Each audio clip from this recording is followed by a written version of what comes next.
Well, some runners take a winter hiatus from their sport, but if you want to be part of Alberta's newest marathon, well, you have to start thinking about it right now. St. Albert will be hosting a marathon this spring, and to tell us about the Wild Run Wild, we've got Grant Fedorik and Anita Cassidy here from Leading Edge Physiotherapy.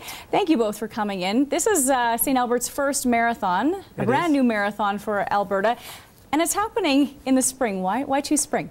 Well, the date came out of a lot of different factors. Obviously, we looked at other races that were being run and ones that would lead into a marathon, and as well, we didn't want to complicate things by being at the same time as other great fundraisers. So that's where the date came out as we sat down and planned it for the spring. And it coincides with a big birthday celebration at St. Albert's. St. Albert's 150th anniversary, so we decided why not put on St. Albert's first marathon in their 150th anniversary year. So, you know, a lot of people, we have great marathon runners here in the Edmonton region and of course across Alberta, but you don't have to be a marathon runner to get involved. No, we're offering a lot of races, so there's something for everyone. We have a 5K walk run, a 10K, a half walk run, and a full marathon. We're also offering a kids race, so kids will run, the 6 weeks prior to the race, they will run a cumulative 40 kilometers, and on the day of the race, they'll run the last 1 kilometer, and they'll all receive a medal and a t-shirt, and just to get out there and get active. How cool is that? And obviously, you know, spreading that awareness, you know, throughout those few days leading up to that marathon. And you've got a great cause, too, at the end of this, so that have some of these proceeds go towards. Yeah, we've decided that to do the run was great because we want to get people out and active, and obviously that fits with what we do for our living. You know, we try to fix everybody up and get them back to these kind of races. But the charity Zebra Child Protection Services, it's an amazing organization here in the city that really looks after close to my heart, looks after very vulnerable people in our society. And so the charity has just really given us a passion for making sure we pull this off and raise a good amount of money for an organization, again, that's just making a huge impact on not just kids in our community, but also other people's lives as well. Do you have a goal for that yet? Yeah, we've set a pretty lofty goal of $100,000. Good for you. So we're raising it in various ways through corporate sponsorship, obviously through runners signing up for the race and other ways, and obviously anybody who wants to contribute, we're looking forward to them giving us a call. And that could make a huge difference for them. I know that they're trying to get a permanent psychologist on board for them, so you know that would be just great to have that money flowing in. Yeah, you bet. St. Albert is just a beautiful center. A lot of people choose to run there because of the trail system and because of just the atmosphere there. Was it tough to sort of decide your route and to figure out where that was going? It was very tough to decide the route. So to come up with the 42 kilometers, it took me months, but we have come up with a route that sort of showcases St. Albert, which is appropriate for it being its 150th anniversary. So we use as much of the trail system as we can, seeing as St. Albert has such a great trail system. So people can find out the routes and find out more at runwild.ca, and they have all the routes on there. They may be tweaked a bit as we get closer to the date because we are trying to make it a Boston qualifier. That's right. So which will attract a lot of runners, which is good, and showcase St. Albert, so we look forward to having people come out. Obviously, you're looking for a lot of sponsors still and a lot of volunteers. So hopefully, with this interview today, we can get more people on board. Of course, the Run Wild Leading Edge Marathon is May 15th, 2011 in St. Albert. And you can get more information by calling 780-458-2669. We've got a link to their website at ctvedmonton.ca as well. All you have to do is click on news links. Thank you both for coming in. Thank you. It's going to be a great day. We look forward to seeing you there that day. I will see if I can strap on those running shoes. Thank you so much. Well, we were hoping that, you know, the snow wouldn't show up because springtime marks a return to running for a lot of people, and that's one of the reasons we set up this interview today. But, you know, hitting the pavement can lead to injuries. Grant Fedorik and Anita Cassidy from Leading Edge Physiotherapy here today to talk about injury prevention once that snow melts, which will be soon, and runners will be back on the trails.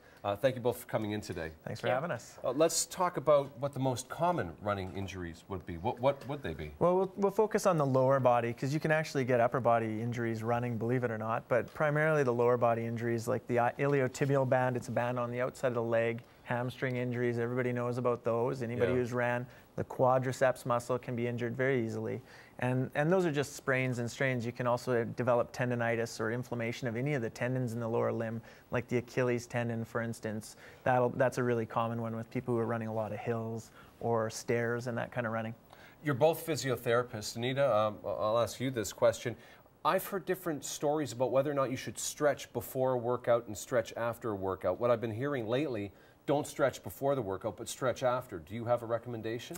Heavy aggressive stretching before you're warm, before the tissues are warm, isn't recommended because you don't want to injure any part of the tissue. So making sure your body temperature is up, muscles are warm, you're going to get more elasticity and more stretch while your body's warm. But stretch after, though. Yes, definitely stretch, but you can do some active stretching before you go out for your activity, making sure your core temperature is up, doing some light stretching, but definitely stretching after you're done your activity. Okay, we talk about the injuries. You brought in a big round piece of foam. Yeah. Explain. Yeah, I love the inanimate object. It's a really cost-effective way to manage, prevent, and manage some injuries in the lower limb. Anita, are you going to do something? Yeah, so an example would be the iliotibial band. It's a band on the outside of the leg that goes from the top of your hip down to the outside of your knee. And it's really common with runners to either develop issues in the band itself or down at the outside. And it can actually contribute to hip pain, to buttock pain, and others. So it's a real common running foe. And this foam roller is just a piece of high-density foam. It's not expensive. You can pick it up at any healthcare supply store. And basically, we'll teach patients to get onto the foam roller in a position like this, where Anita is actually demonstrating just perfectly where you can actually roll it, which is about the mid portion of the thigh, not too close to the knee and not too high to the hip.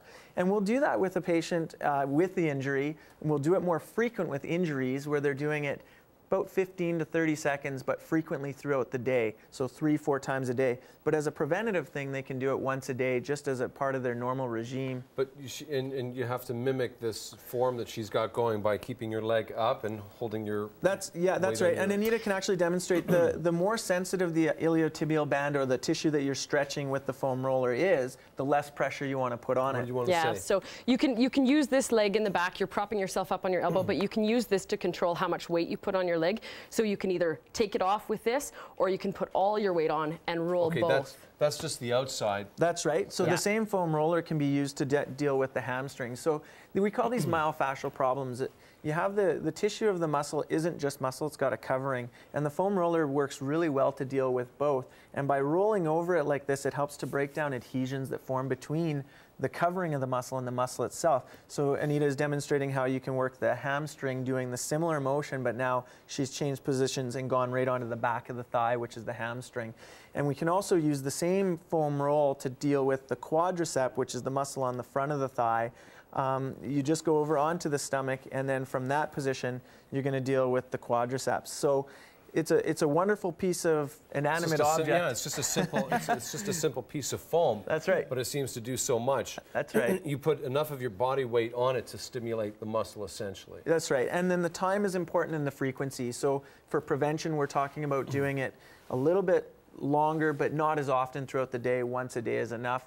But when we actually have injuries, we're going to do it more often. Okay, you have a run coming up as well. We talk about running. You have an event coming up in May. Tell us about it. Yeah, May 15th. It's called the Run Wild Leading Edge Marathon. I'll let Anita take over. We have a 5K walk run, a 10K, a half marathon walk run, and St. Albert's first ever full marathon. And does it go to benefit any particular organization? You bet. We're raising money for the Zebra Child Protection Center. Okay. And is this the first annual, you say? Inaugural, yeah. And how are entries going so far? We have over 900 runners so far in that's total. pretty good. Yeah. And we're looking for volunteers right now. We're in need of a total of about 250 to 300 volunteers. We have about 200, so we really like to get the word out and kind of strive for some volunteers. Okay, important cause. Hopefully the snow will melt by then. The Run Wild Leading Edge Marathon, May 15th of this year, obviously. Well, it's just next month. It's 1 month tomorrow. It's in St. Albert.